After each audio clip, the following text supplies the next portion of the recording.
All right, my friends, welcome back to the RPG Backlog. We are finally hitting the beloved entry in the franchise, Final Fantasy IV. This is episode 0. If you are just tuning into the RPG Backlog, it is me and some friends going back to old RPGs that we haven't played and playing them and talking about them. We start with an episode 0, which is what this is. Episode 0 is where we talk about everything about the game that we know in terms of the development process, etc., but not about the plot because we don't know shit about it yet because we haven't played it yet. My name is Larry, the professor at Prof Plays Games on Blue Sky. Over there is not Anthony. Jesus fucking Christ. God damn it, I was going to do it. Great. You were doing so good on the intro, dude. Good. Bam, there's a wall. We just have that one up hard. That's fucking years and years of fucking muscle memory. Over there is Travis. He's back for another round. And Tom. I did not scare them away. How you guys doing? Oh, I should have done the sad horn when you effed that up. Damn. Sorry. For those of you that don't know, there's sounds in the thing, and you're going to be hearing them going forward. What I will say is, you don't start off with this crap already. I'm good.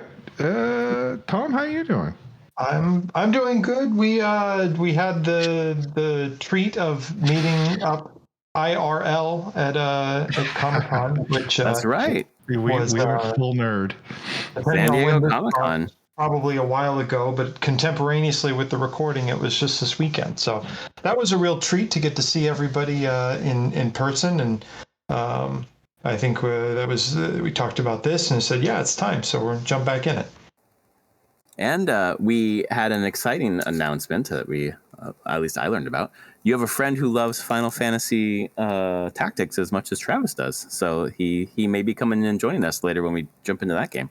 This is my pal from high school, Ethan, who literally in the panels that I dragged, it was his first Comic-Con, so I was dragging him to stuff just to sort of help him get the lay of the land.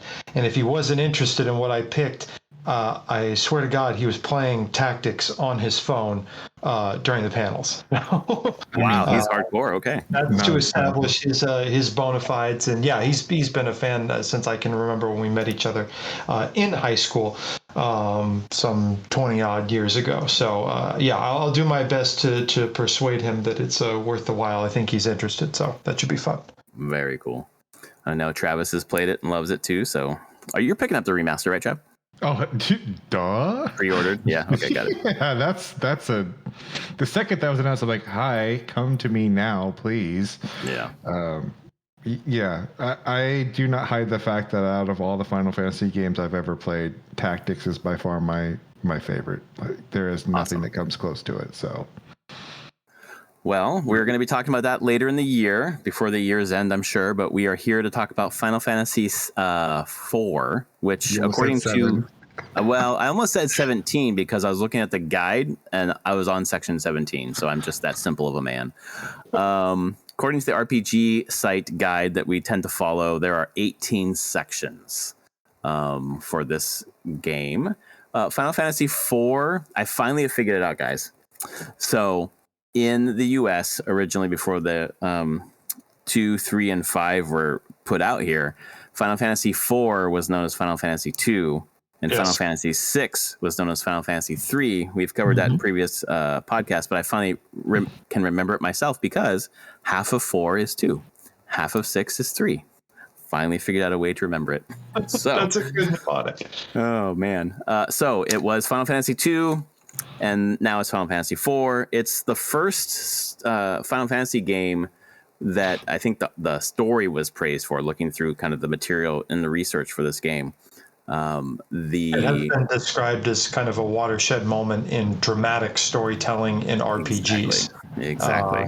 I think before, and as we have opined here, the plot was sort of if not an afterthought, not necessarily a focal point. I think they were much more invested in the gameplay and stuff like that. And I'm really, really excited to read, when I was reading up a little bit about this, that they said it's like, no. The story is really one of the main things that makes this game so beloved and on so many best video game of all time kind of lists. So that should be a treat. Well, and speaking of the story, the thing that I am particularly happy about is that, at least according to Wikipedia, they were trying to move forward with Final Fantasy IV in a taking like the best of the previous games, so 1, 2, and 3. So they took like the elemental bosses from the first one. They took the job system from the third one, and they took the focus on story from the second one. As we've talked about, at least for me, maybe all of us, but at least for me, I thought 2 had the best story of all 3 of those first 3 Final Fantasies. So that's cool to hear. I think also the job system in this one is not quite as flexible. Like, do characters have like defined archetypes? Like, this guy just is a mage, and he can't I don't think you can change a fighter halfway you through can the upgrade. game. Yeah, exactly. You can upgrade from like a, I don't know, like a wizard to a summoner or something like that. But you can't swap their classes in this game. Personally, I'm relieved. Like that stressed me out a lot in the third one. It's just like anyone could be anything, and so when your party sucks, it's all your fault. Yeah. I mean, I don't stress me out on that one, but then my very first Final Fantasy was 7, and that was literally anybody could be anything at a given point in time based upon the materia you put on them. So that's a good point, because you could have Cloud materia that he could heal, or but the experience, like the materia, it was more flexible in the sense that like you could basically on the fly reconfigure your party, and there was essentially no penalty. In Final Fantasy III, if you shifted gears, it's like, well, you've never been a fighter before, so I guess it's going to be right. There was a cost to it. Like, you were bad at being a fighter for a while. In 7, the experience traveled with the materia, and so I felt that was a little more flexible, and you could just do what you wanted. Well, then you might have a jarring experience when we get to tactics, because tactics is literally the same thing. Like, you can switch anybody to any class as long as you've opened it up. But when you do, they start at level 1. And it doesn't matter if you've been playing the game for 2 hours or 200 hours. If it's a brand new job class, they start at level 1. So, I get that's, and certainly I think other games have followed in that, at least in this one, though. I'll be denied that particular excitement. But at least Tactics only has a couple of characters. You don't really have to do that a lot, because there's only like, 2 or 3 main characters? That's what I heard. Oh my God! Thank you. Tell me you're being sarcastic. I'm fucking kidding. I'm kidding, man. You're being sarcastic. Yeah, I think it has like the most characters of like all the games, I would assume. Well, it technically has unlimited, because at a given point in time, you can eject someone from your clan and then recruit a brand new character. So there are main story characters that come and go. There's a couple that you keep the whole. I'm trying to think if there's anybody besides Rams that you keep the whole time.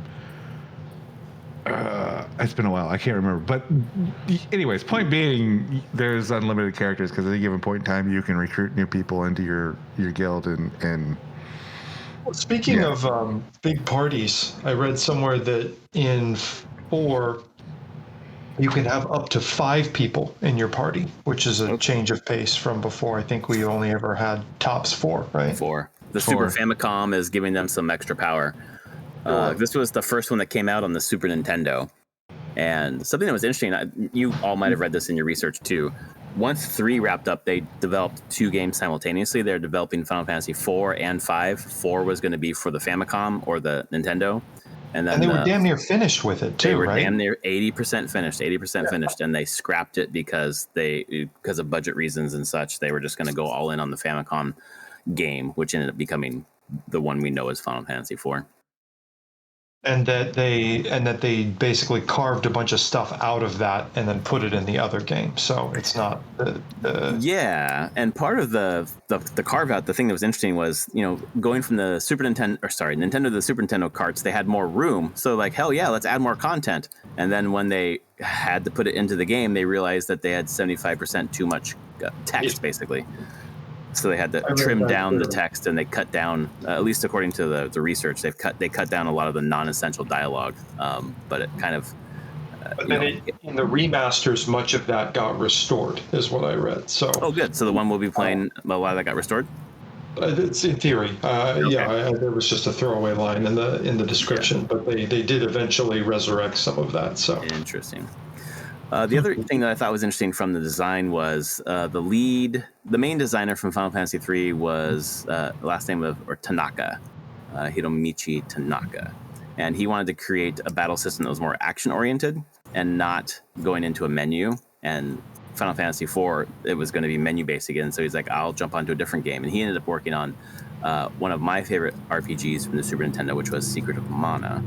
And according to Wikipedia here, I don't know if you all saw this. Apparently, Secret of Mana was codenamed Chrono Trigger during its development, which is interesting to me because that's not the same game at all. I did not know that. Yeah. Chrono Trigger did come up though in my research because one of the other things that they talked about in this game, I can't remember exactly where it is. And I won't find it. But anyway, this is, I think, maybe not necessarily anything new for people who are invested in retro stuff and specifically the Super Nintendo. But this is obviously, being the first Final Fantasy on the Super Nintendo, is the first one to make use of this Mode 7 graphical capability. Oh, neat. Okay. Yeah. And so I was like, okay, I've heard of Mode 7 before, but I didn't really. Yeah, Star Fox used it. I wanted some examples of it. And so I spent 5-10 minutes watching a video of the most visually impressive or technically impressive Mode 7 examples on all of Super Nintendo sort of thing. One of them was a car chase or a bike race or something like that from Chrono Trigger. And what it allows them to do is they can take a planar shape and they can do transformations to it like rotations and scaling in space. And it updates every time a scan line is refreshed. And so it makes these transitions very, very smooth. It's how, when you fly in the airship, for example, the perspective that you have on the ground below, the things compress as you go towards the horizon, and it translates below you. That's a Mode 7 application. The other places this was used is in Super Mario Kart on the Super NES. Right. The track itself is rotating and also has that perspective. Anyway, if you go deeper down that Wikipedia rabbit hole, they actually have the matrix algebra that shows what the system is doing, the mathematics that makes that possible. And I guess what made it special on the Super NES is that this was hardware based. So there were dedicated, I guess, chipsets and firmware and things like that made this very fast and very easy. So there are all sorts of clever ways of implementing it in games. But that was what differentiated it from something because wasn't the Genesis, they were both 16-bit systems, but Genesis didn't have something like that. And so they had to do all of that sort of thing in software, and it was more cumbersome, apparently. Yeah. Well, I remember the Super Mario World 2, Yoshi's Island, had a lot of Yes, that was in the sizzle reel as well. Stands out in my head from the rotating bosses and stuff. That's cool. That was Mode 7. All right. So Mode 7's in here then just for the airship stuff, or is there other pieces too? At least for the airship. I would imagine it's also when you're walking on the overworld, but that's just a guess. Yeah. Travis, did you learn about the ATB system origin here? Did you see any of that? I didn't. So I always go into this 100% blind. But the one thing I do know that has me a little bit excited, a little for this one, but more for future, actually Final Fantasy VI, is so there is a gentleman who worked on, for this one specifically, just the battle graphics, and his name is Tetsuya Takahashi. Now, why I'm excited for him, and more so in Final Fantasy VI, because he was the graphic director for 6, but he is also the director for Xenogears. Oh, which that's cool. Larry knows, and Tom, you don't know this about me, but Xenogears, if you go to true RPGs, the Xenogears actually takes the cake for me, even over Final Fantasy VII. And then he went on to, co-create Monolith Soft, and then he has been basically one of the primary drivers behind Xenosaga, Xenoblades. Yeah. So to me, I'm like, ooh. I want to get to 6 because he had more impact, obviously, in Final Fantasy 6 than what he's going to have here in Final Fantasy 4. But it's cool to see, this is one of his first ones that he was involved in. First Final Fantasy, but still. That's very cool. Yeah. And I'm looking in here, and one of the first things that the article about this Xenogears talks about is active time battle. So yeah, which the ATB thing, and I didn't realize that it was here in 4, but my first experience with ATB was in Xenogears, and it's one of the coolest systems I've ever had. It kind of marries two things that I love. It still gives you that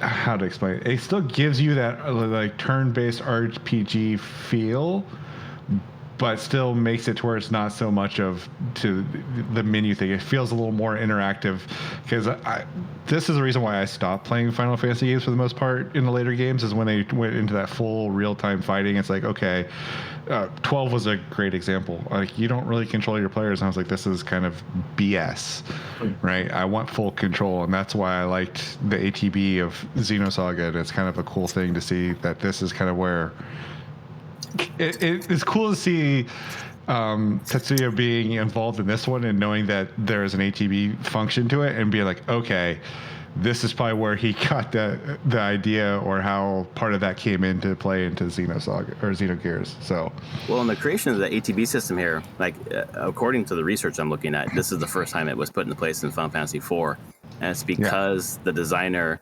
Hiroyuki Ito was watching Formula One races and was watching the racers pass each other. And that gave him the idea for different characters having different speeds, which meant that they would get to their attack faster. And I thought that was so cool to have something completely outside of game development just spark something. And I was going to say, they also had it patented until 2010, although other people were using it before that. Well, I mean, it's also, you'll see it heavily in tactics, right? Because the classes literally have a speed stat to them as well. So certain characters, like your thief, is going to go more times and more often than your really heavy, decked out, tanky warrior, which makes perfect sense. And it's a really cool concept to see it in play. But in Xenogears, there was that aspect of it. There was the ATB, but then there was also the fact that he took away the whole need for the menus in that one as well, for most part, which is, I want to see how, like, I'm seeing screenshots of 4, and I'm sitting going, I still see a menu in some of these. So I'm like, I'm kind of curious to see how the gameplay turns out. Well, I think there are menus in 4. Right. So, like, Xenogears, there wasn't really a menu. Like, you had the 4 buttons, the X, the square, the triangle, and the circle, and they corresponded to a different action, and you would learn combos by putting in different inputs, and they would create, as you got more powerful, you had the ability to put more inputs in, and then you could do better combos. And so I'm trying to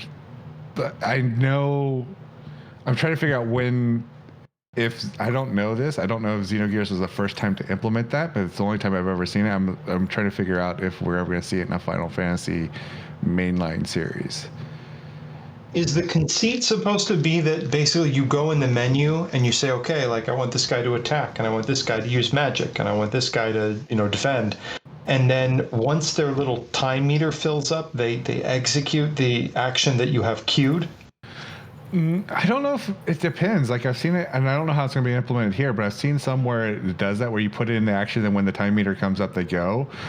I've also seen it implemented where when the time meter's up, the combat kind of stops and the menu pops up for that character. You select the action, they immediately do it, and then the time meter starts going again. So it'll be interesting to see how it's done here, because I think I'm trying to remember which one it was. One of them, was it 7? Might have been 7, where literally you would see the bar going across the bottom, and then when it got to it, the menu would pop up and be like, "Do you want to do melee, magic, right. blah Exactly. blah blah blah?" Right? Yep. But I'm trying to remember which one where it was where you could pre-put in. You just go through the menu, you put in what you wanted them to do, and the second You're the not menu talking was about 12, are you? No. Oh, okay. Because 12 that's was the gambit system. Yeah, that was more of you gave them input and they just did it every time their timer came up, whether or not.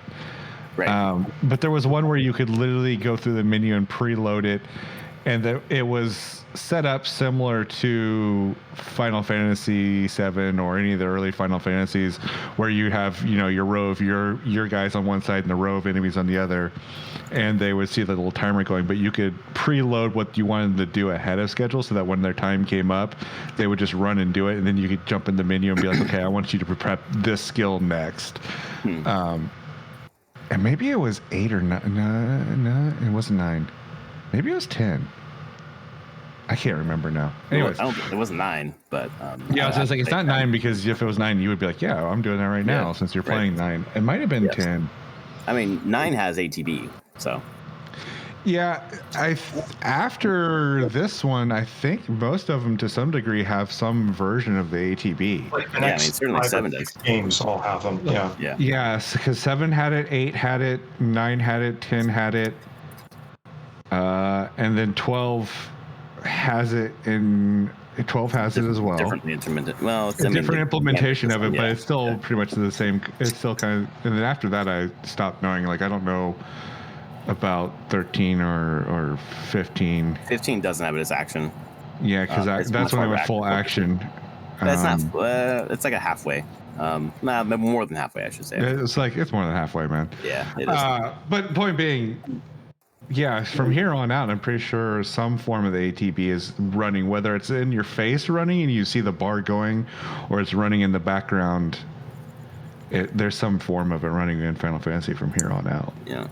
Which is a cool thing to realize, that something developed here off of your point of him watching a Formula One becomes a mainstay of the mechanics in the series from here on. Like, that's kind of crazy.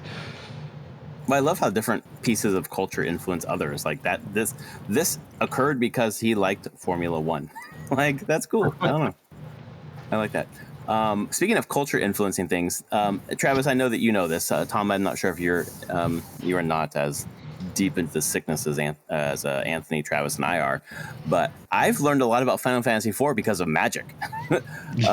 So, like Rosa, Rydia, Kain, Cecil, like I didn't know any of these characters until Magic. So, like the starter deck for Sephiroth and Cloud has a Rosa card, which she basically allows you to add a 1/1 counter to someone as combat starts, and then gives them healing. And she's a badass card to use. And so I started, reading the flavor text and then connecting the dots. I have a Kain playmat now because I just love the art. And my daughter hates the card because when he attacks, as soon as he delivers combat damage to an opponent, then the opponent gets to take over that character. So he switches sides a lot. So I assume there is some treachery with this Kain fellow. He looks like a Dragoon from the... He is a Dragoon. Yeah, he's a Dragoon. Yep. So, yeah, those 4, Cecil, Rydia, Kain, and Rosa, are 4 magic cards from this set that I enjoy. I mean, this goes back to, I think...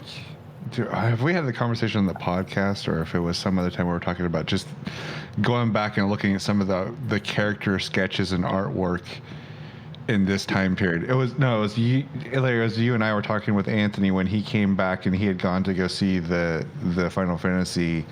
In Rome. In Rome, he had seen the artwork there. Yeah, Mono's art. Yeah. Yeah, like seeing some of the artwork that they have here, and you can just kind of.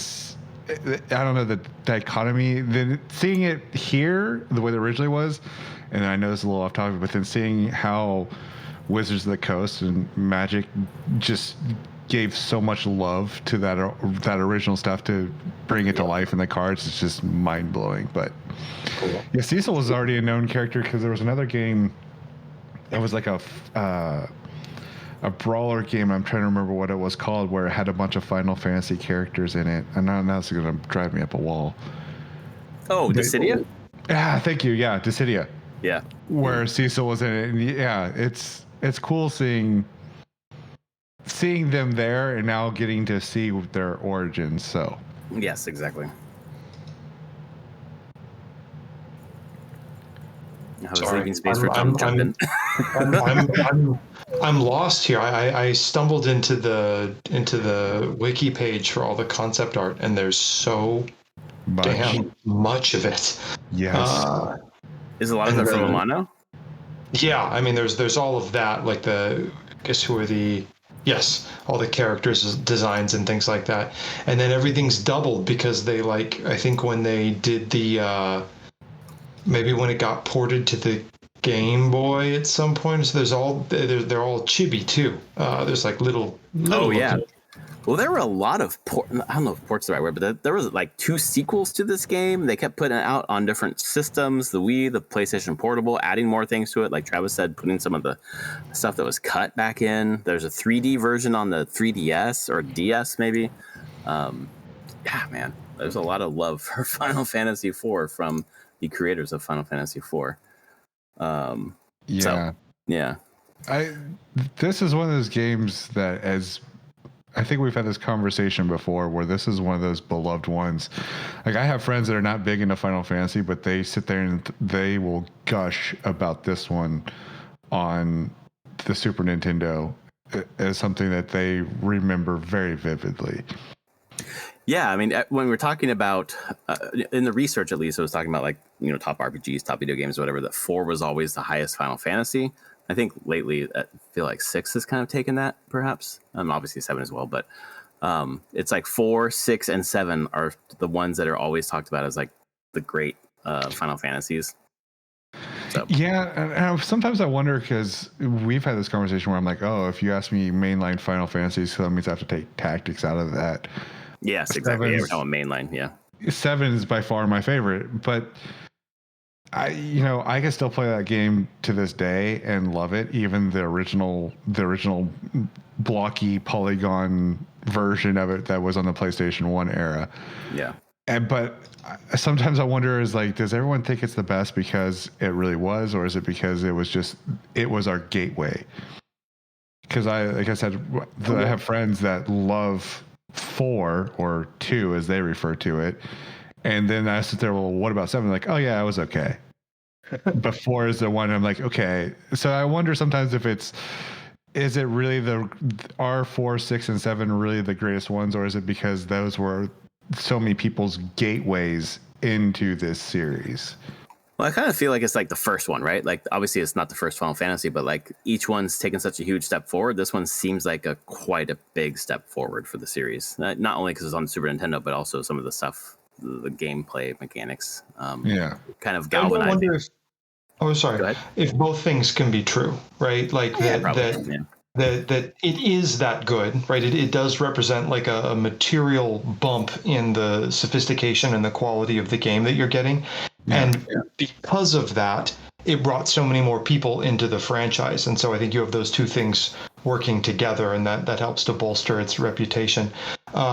This is similar, I think, to a phenomena that the Zelda folks run into, right? It's the same question. Like, is Ocarina of Time the best, or is it just so many people's first one? And they, with each successive, I think people are having that conversation about the Breath of the Wild / Tears of the Kingdom games too. They have a similar effect, right?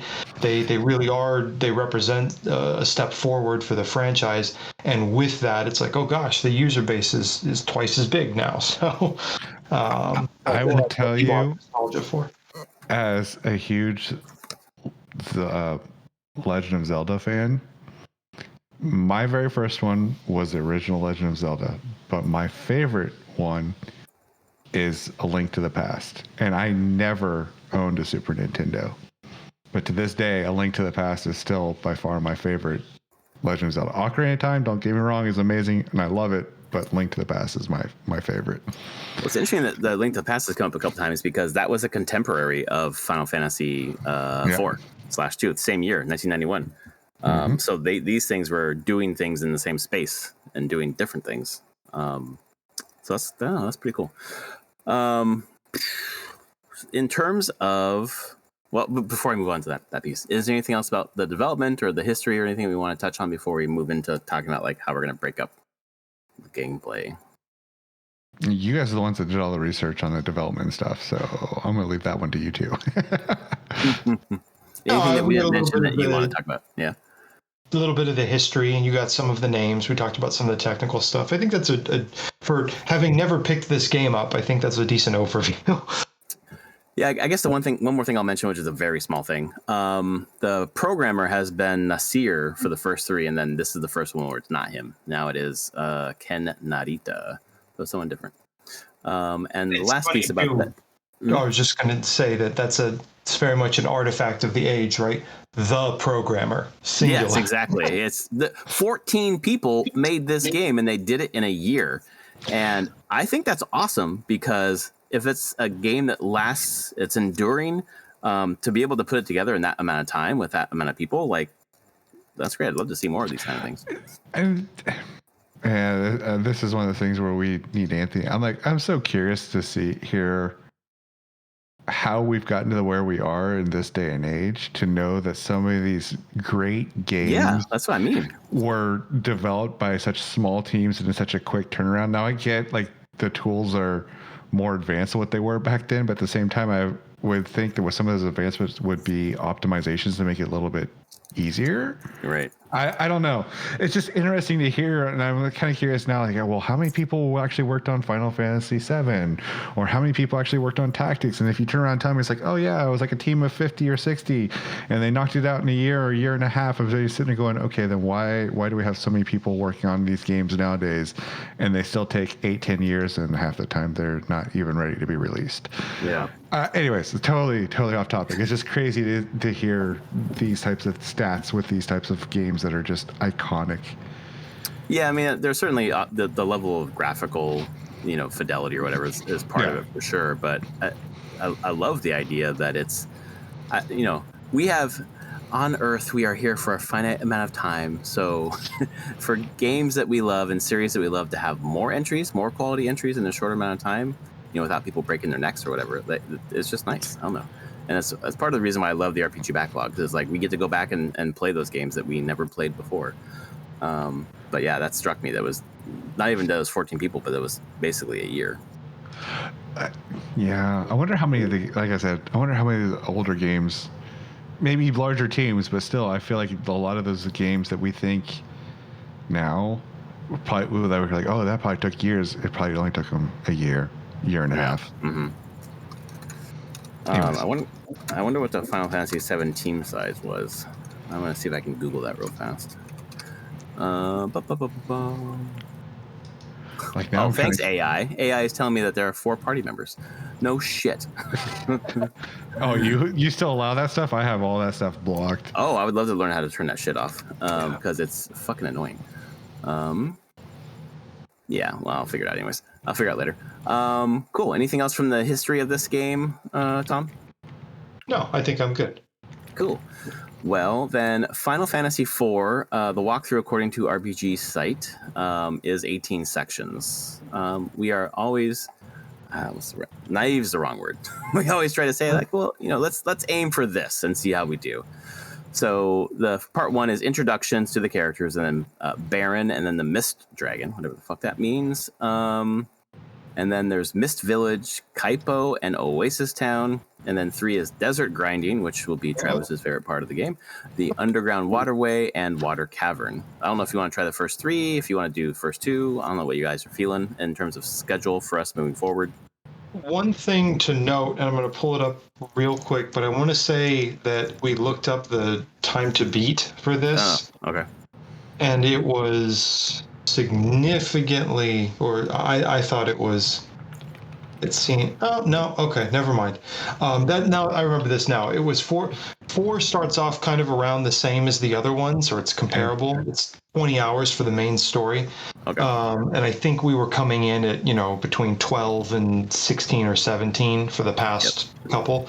Right. So it's a little longer. But then I want to say like 4, 5, and 6, like it's like 20 hours, 30 hours, and 40 hours, something kind of crazy like that. They get bigger kind of quickly, which I thought was interesting. But at 20 hours, this doesn't seem that much bigger than the ones that came before it. So let's go ahead and I think 3 sounds like a good place to start. And if it's a struggle, we can adjust.